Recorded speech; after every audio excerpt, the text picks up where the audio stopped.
This is Nissan Rogue 2018. We have an issue here, as you guys can see. No sound, nothing at all. There's no voice, nothing. I tried to reset it.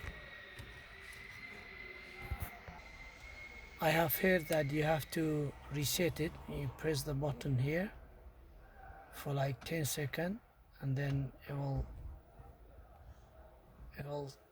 go off, and then keep pressing it, let it open.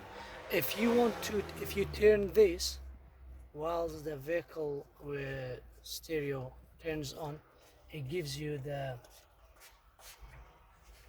volume. No, this time nothing.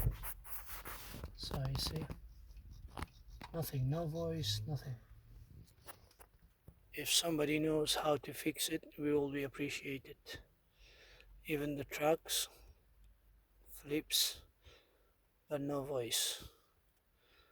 Radio as well, phones, audio, none of them is work. I tried so many things, none of them sound all okay. Everything's alright, but no sound, no volume. Everything's on, perfect, no problem. System voice,